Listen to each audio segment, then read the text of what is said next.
A lot of the problems that we see clients come to us and present as a legal issue really turns out that the legal issue is the symptom, the cause of what they're dealing with. After you peel away several layers of onions is some weakness, we'll say, misunderstanding in the way that their business is being operated. Okay.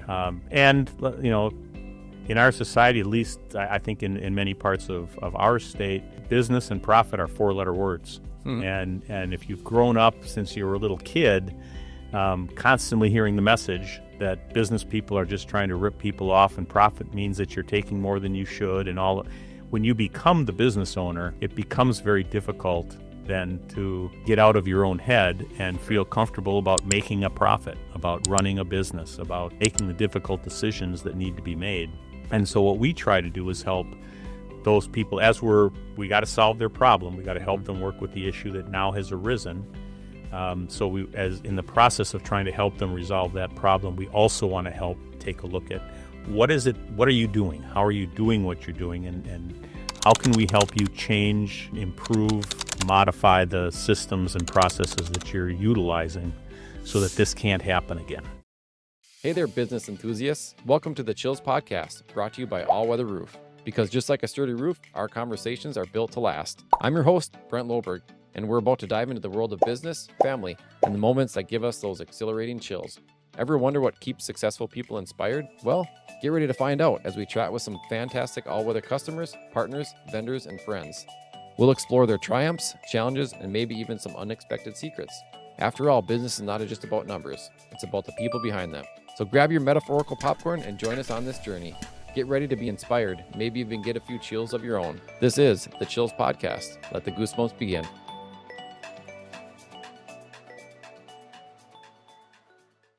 So introduce yourself. Well, I'm Bill Gschwind. I am the founding attorney and the CEO of Minnesota Construction Law Services. Okay. We have been in business now for a little over 12 years, 13 years. I've been practicing for about 15. Okay.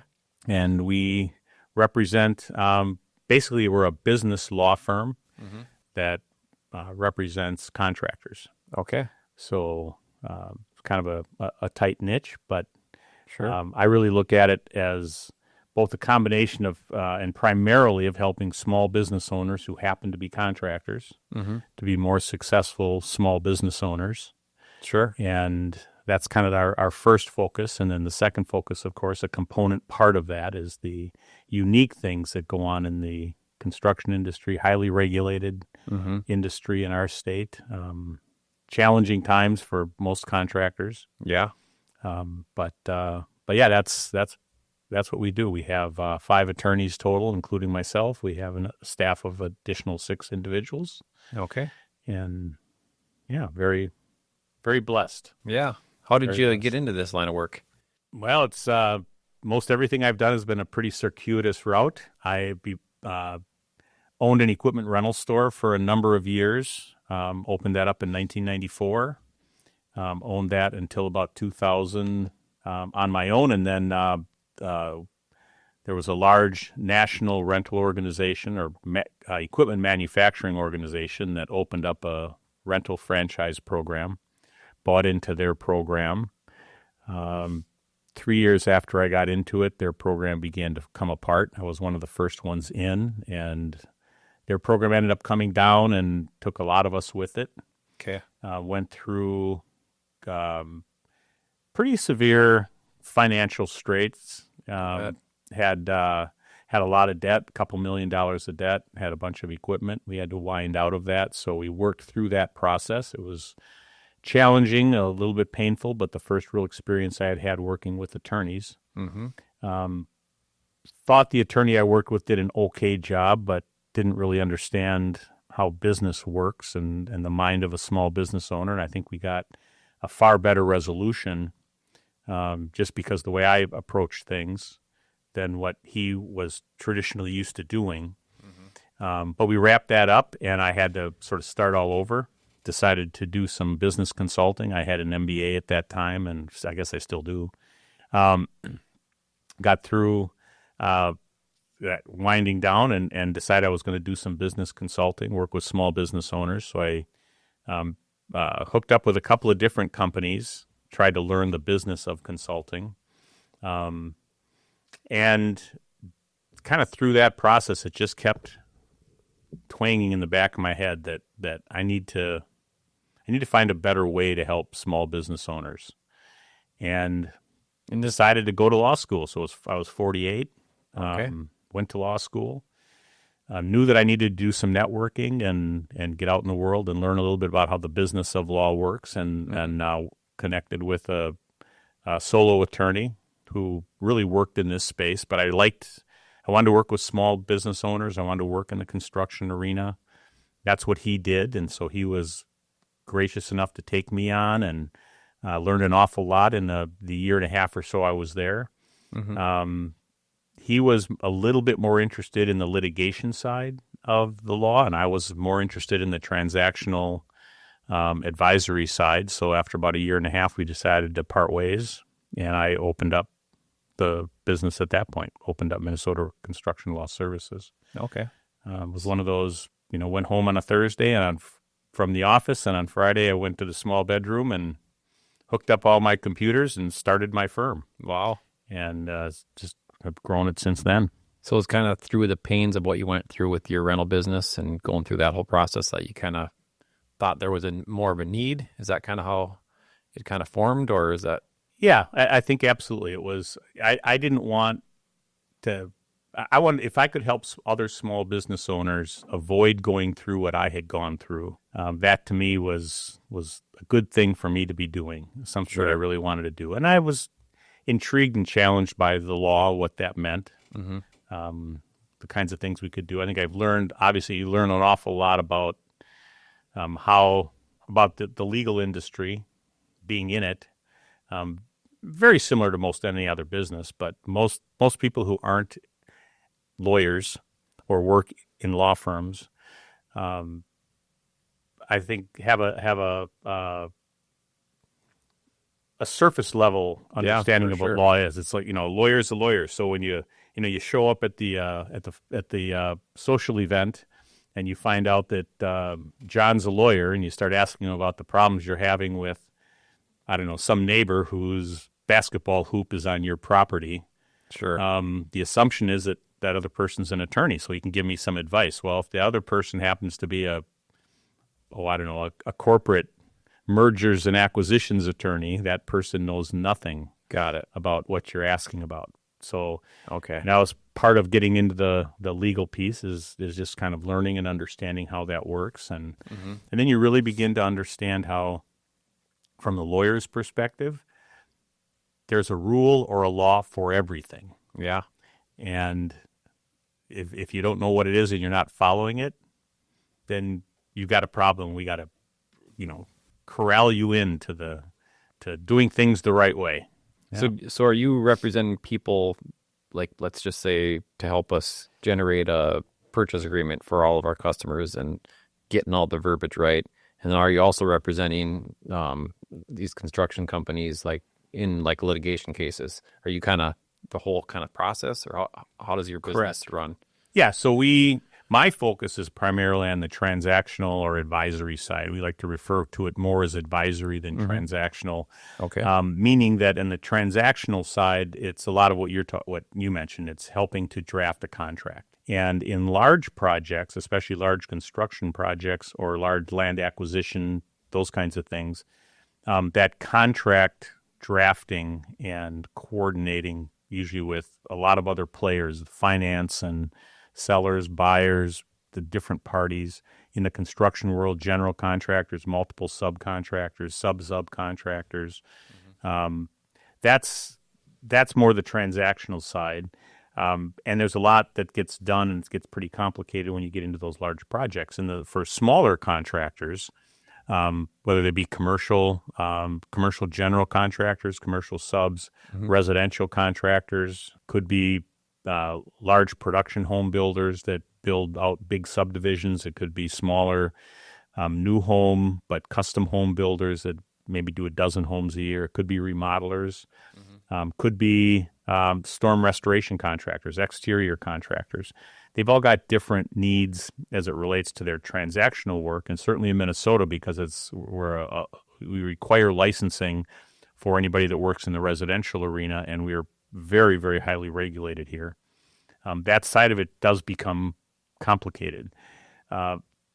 Another component part, though, why I like to refer to it more as advisory, is that so many of the contractors we work with went into construction so that they weren't sitting in a corner office at a desk pushing paper. Mm-hmm. They want to do stuff with their hands. They want to get out there and work, and they're really good at doing it, but the business side, not so much. I often say, I can put cove molding around the ceiling of your house, and it'll look like a DIYer. Yeah. But that's not what I do. That's not what I've studied. I studied the business side, and so I understand the business side of it really well. Most of our clients can do a phenomenal job of putting up that cove molding because that's what they've learned. That's what they've studied. That's what they put their time and their interest is. They don't have the business savvy. Mm-hmm. Never learned it, never studied. It's not that they can't. It's just that they've never been exposed to it. So people who do really good construction work oftentimes struggle on the business side. There's a lot of money that flows through fingers. Not very much of it sticks. It can be, it's not hard to end up as a contractor building $1 million, $1.5 million, $5 million worth of projects in a year as a small contractor, and then have a really hard time having $70,000 left over as income for the contractor. So that's what we try to do, is to help them understand the business side of it, the law side, the accounting side. We're not accountants, but we understand how accounting works and why that's important. The regulatory side, we do a lot of advocacy work. Mm-hmm. So trying to limit or reduce or reverse some of the laws that have been passed for contractors. For years, the construction industry has not been at the table in St. Paul. So anybody that has an irritation with a contractor ends up getting a bill passed that becomes a law because there's nobody on the construction side pushing back against that passage. So you end up with a pile of laws that make it pretty difficult to be a small business owner and operate that business. Okay. And so we do an awful lot of that. We work a lot with partnerships where there are partnership issues, business formations, it's like succession planning. Okay. Yep. Well, succession planning in a variety of different ways. So not only you're not only doing construction law services, you're actually kind of coming in as a consultant too. Very much. Okay. Yeah. We find that, and because we do the litigation, then there's a variety of different litigation issues. Mm-hmm. Litigation is sort of a legal term for there two people that have a dispute. Yeah.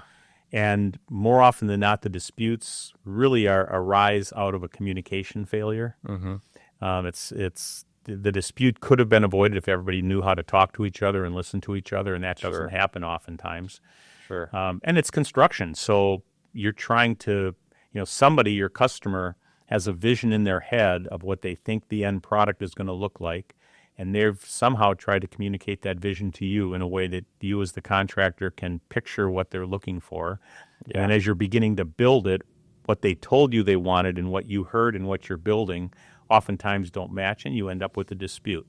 Could be partners. I think partnerships in business is always a challenging thing. I don't know of any couples that get married not liking each other. Yeah. But at some point, it comes apart. Sure. For any one of a number of reasons. Business partnerships are exactly the same way, so business partnership issues. So a lot of the problems that we see clients come to us and present as a legal issue really turns out that the legal issue is the symptom, the cause of what they're dealing with. After you peel away several layers of onions is some weakness, we'll say, misunderstanding in the way that their business is being operated. Okay.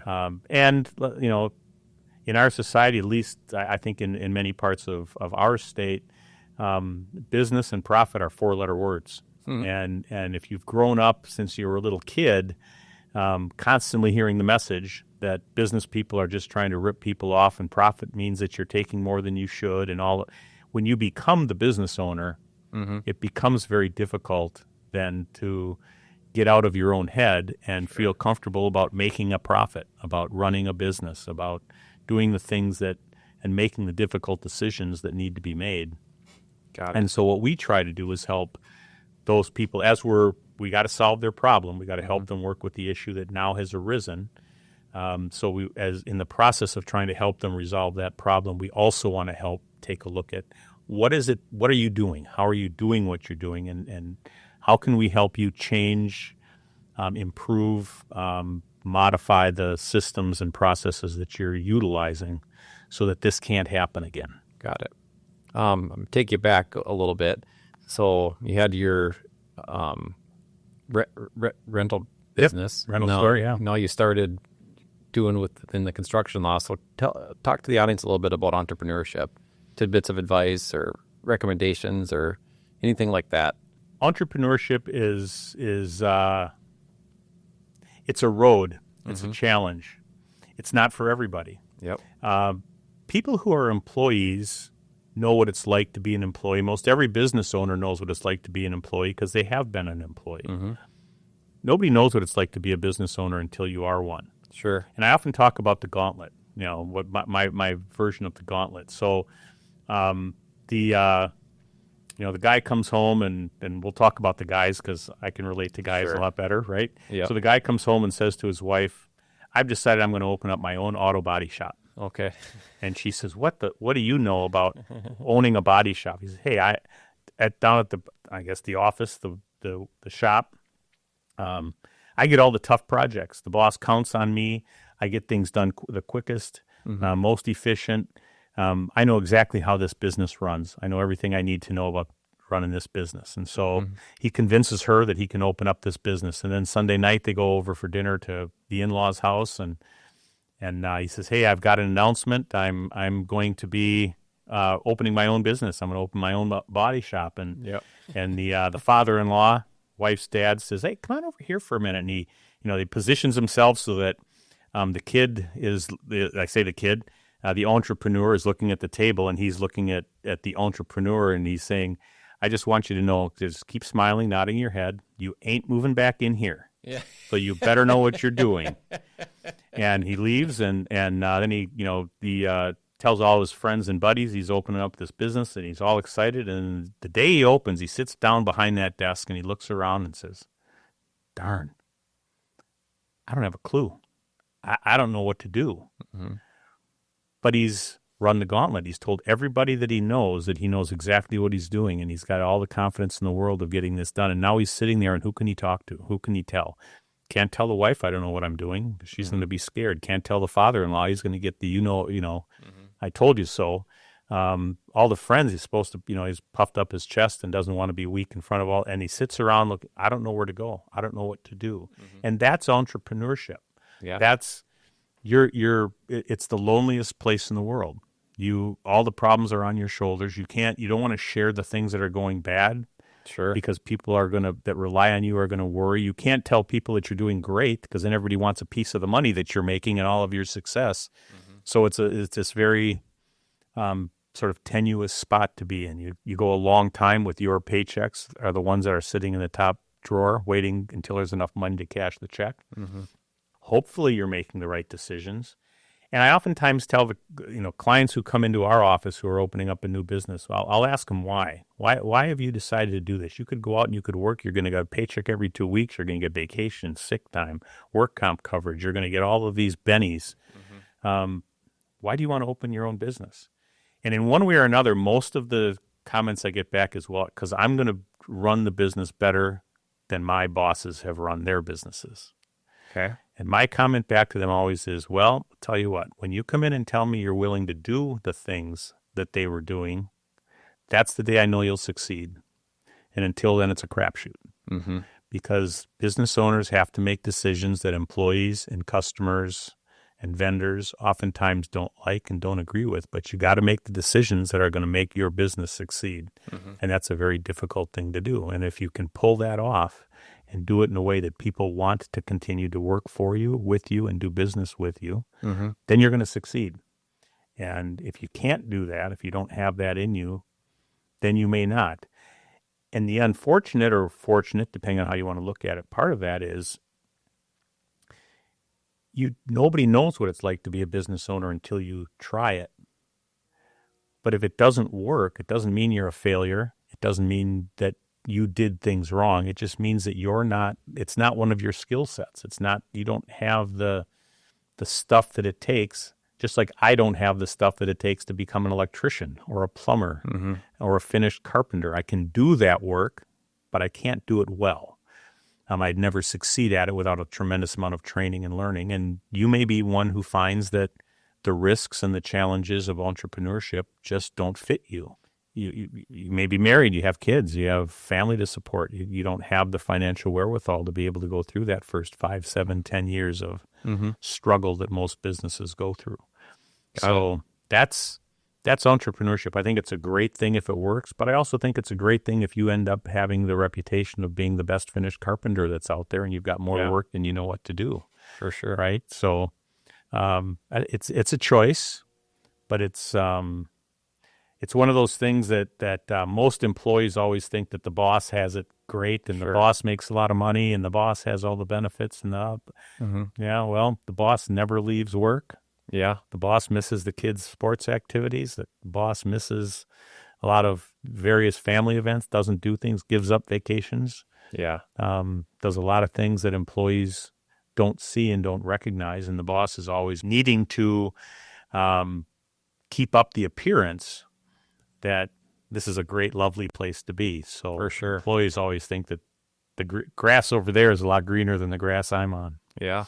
I've even done that, like, with my partners, like as the sales manager in the past, like kind of sugarcoat. No, it's busy right now. Things will be great, and you're kind of trying to make it. It's actually like work's kind of slow right now, but you don't want everybody else to know. That's right. Because you're trying to don't want them to stress as you are, But I can see how people do that with families too. 100%.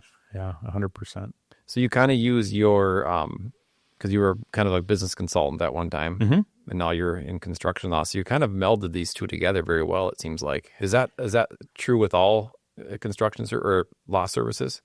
I suppose you're kind of acting as consultants, but I never knew it was that strong where the two were kind of combined. Yeah, I think one of the biggest I think improvements I would love to see happen, although it's, the sky sometimes is a different color in Bill's world, but I would not have any attorney practicing in an area that they haven't personally experienced as a non-attorney. Okay. In other words, if you're going to be a business attorney, I think you have to have gone through a period of working in a business and hopefully working in senior management or ownership of a business. Because if you don't understand the emotional side of it, if you don't understand the day-to-day kind of activities of it, lawyers get very hung up in the law and in precedent and in the rules, and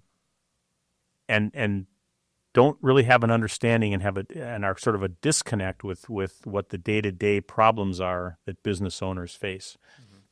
And so I think all of those things that I've gone through, I've been in sales. I've had in the world of careers, I kind of look at that as kind of a funny thing. I think I can't imagine being from my perspective, I can't imagine being stuck in a career from the time I'm 24 years old until I retire at 70.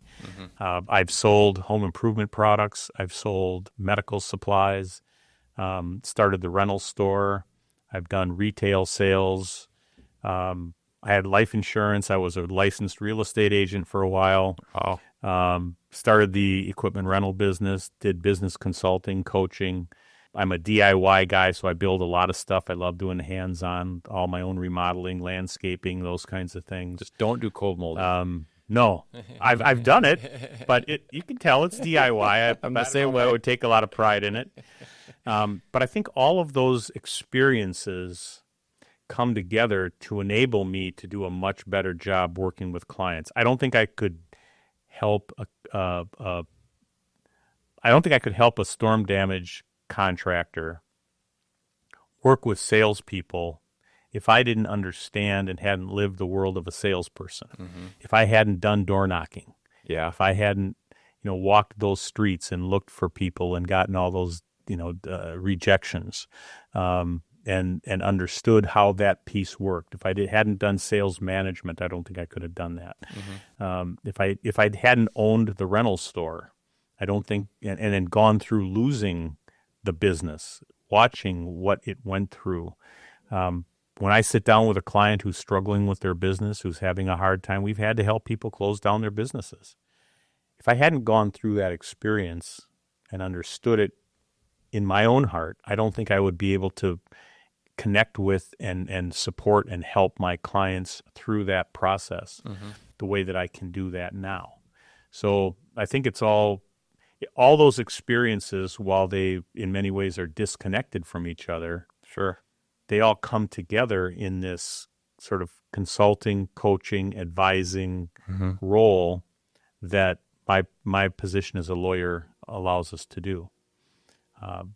What I do now is primarily working with building my team and helping them be able to share the same kinds of experiences. So we've got a couple of attorneys, our litigators, who have been career litigators. It's what they've done. One's got 31 years, one's got 20 years of construction litigation experience. It's a very unique thing that takes a lot of skill set to do. My two other advisory attorneys, one of them is a licensed contractor. The other one and grew up in a construction family. The other one grew up in a construction family, but has done a lot of different jobs and came to us. Both of them at law's second careers. They've had a lot of different business experiences. They've had business failures. They've also succeeded. So we look for that sort of the unicorn, someone who has that background and experience so that they can sit down and have those kinds of conversations rather than just the lawyer trying to tell the contractor how a contractor should run a contracting business when the lawyer has never run a business, has never had employees, has never had to make payroll. Makes for I think our team makes for a little bit better, more experienced advisory group. That makes to a be lot, able to lot understand of sense. and work. Huh. We oftentimes look at it that we have the legal toolbox. We've got that golden ticket. We've got all those tools sitting there. But we also know that there are times when the legal tool should be pulled out. There are also times when those legal tools should not be pulled out. They're too expensive. They're too complex. They're too emotionally draining. Let's just see if we can't resolve this problem in ways that are more business deal focused as opposed to legal hammer focused. Got it. Wow. So you're actually, when you're hiring people or interviewing people, you're seeing if they have the experience and what they're want to do with your law business. 100%. Yeah. Lawyers can learn to practice in a lot of different areas. That's kind of what we learned. We went to law school not knowing, and then somewhere along the way you pick a area that you want to focus in, and then you begin and learn that area. And there have been, you watch sort of the economic changes that have occurred in the country over the last bunch of years, and there are attorneys who have moved from real estate into bankruptcy. And then out of the bankruptcy area, maybe back into real estate or so they can move from one practice area to another. But that sort of intuition, that how to connect what the law offers or requires with what the client is actually going through and what their real life is like, that's something that's very difficult to train. That's something you almost have to experience. And so finding those people who have had that experience, for me, it's second career attorneys are really the best candidates for the kind of positions that we have because of that background, that ability to interact and deal with people as regular, real people. Yeah, it's a very smart business model. It kind of reminds me of my boss and mentor, Ken, who's primary owner of this business. When he was hiring me, he said, "We're not looking, but we're always looking. The right person comes along, And it's a very smart way to go about running your business. And usually, if you're not looking, then you miss the right person. And if you start really looking hard, you find yourself hiring people who aren't the best fit. But you've got a deadline in your head of when you got to, get a fanny in the chair. And so you tend to put more inclined to put the wrong person in the chair. Yeah, for sure. Well, one of my questions usually ask is like, what's your ideal customer? But you kind of almost already answered that for me, because you're going to align. If a client comes in, you better have somebody that's had experience, but I guess, what is your ideal customer in your business? Well, ideal customer or ideal employee? An ideal, someone that wants to use you for your services. Yeah. I think the ideal customer for us, the ideal client for us, is somebody who is already got a good understanding and a good business focus, or it's somebody who's hungry for that, open for that. And I would almost say it's the person who's open more than the person who has it. The person who's got that skill set, we're going to probably do more of the transactional kind of work. They're going to run into problems because it is the construction arena. Very, very few. I don't, lawyers learn early on, and we never say all of them and we never say none of them. Yeah. There's always, give ourselves a little wiggle room, right? Sure. But I don't know of very many construction projects that go as smoothly as they are planned before the first hammer swings or the first shovel digs, right? Very true. They always change for a whole variety of reasons. Having somebody who is open to understanding that change happens, you got to learn how to wrestle with that. You got to work with it. But we also have to recognize that sometimes bad things happen to good people. And you're dealing with customers who don't understand the construction industry. They don't necessarily understand everything that goes into putting together the things that you are building, the work that you're doing, to make that come to fruition. So when you run into the hiccup along the way that inevitably happens, it could be scheduling, it could be something behind a wall you didn't know, it could be customers changed. Maybe they haven't, in their mind, they haven't changed what they're asking for. But what they're communicating to you is different than what you thought they were looking for. Having the ability to work with those people, work through those issues, is always a challenge, but it's a two-way street. And I think, a lot of us have seen and are still seeing, maybe don't fully recognize all of the impact that the COVID shutdowns had for those 2 or 3 years. We're certainly seeing, I think most of our clients are seeing, people don't seem to be as willing to work through stuff now as they used to be. There seems to be a lot more tension in the air, a lot more finger pointing, a lot less ability to communicate, talk through problems and issues that arise, trying to figure things out. So that ideal, and of course it can depend on what ideal means. If it's ideal because it's someone we want to work with and help them grow and improve their business, that's going to be someone who really likes and is capable of making some modifications, changes, good decisions, some self-awareness, and some flexibility. From the bank account, someone who is stubborn, who thinks everybody else is the one that's done wrong and they've done nothing wrong. Those are the people that end up getting themselves in protracted disputes, and the legal world is an expensive place to solve problems. So the ones who don't have that skill set or that openness to be able to do things a little bit differently, to listen to what other people's problems are, to be a problem solver, they can be frustrating, but they're the ones that end up with the bigger legal bills. Back up to your COVID comment, and just what I've seen and what we see here is it felt like, well, prior COVID, we always say we're kind of belly to belly salesmen. There's there's bid people, the business or the industry. So prior to COVID, I felt like we met with a lot of people, and now after, people just want things quick and they want it emailed. So I wonder if that communication piece is harder to communicate when you're not face to face. I bet there's a lot of that going on. Oh, 100%. We lost, and I think especially people who were in sort of their formative business years. So I would say the school age kids, I feel horrible for them and what you see those people going through now. But I think people that were in their early 20s up until maybe their early 30s, those formative years where you learned how to interact with other people in a business world, those people lost a tremendous amount of that interaction. And we technology and the concept of Zoom meetings became a big deal. It was a survival necessity then. Mm-hmm. But it's sort of become in the world of business moves fast. Yeah. An awful lot of people have found they've replaced what should be person-to-person interactions with Zoom interactions. Now, if you're going to make a phone call with somebody, and now you're making a phone call that happens to have video with it, I don't think there's a lot of change there.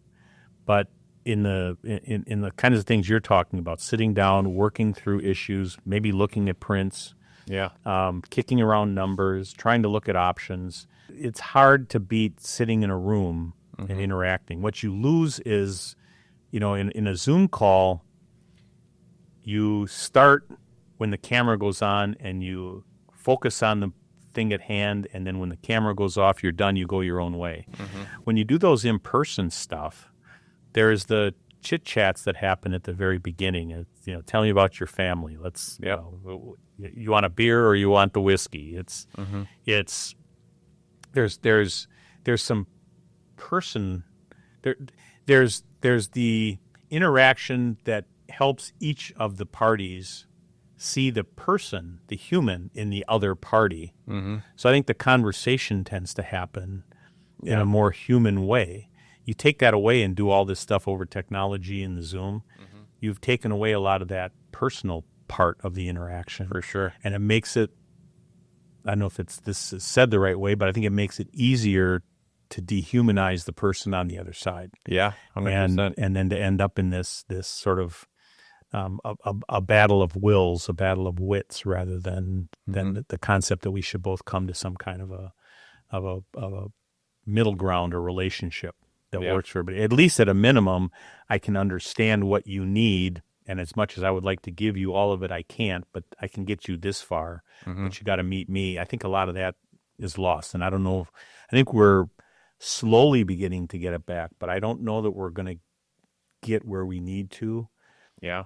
And, the old saying that life is what happens while you're, busy making plans. Yeah.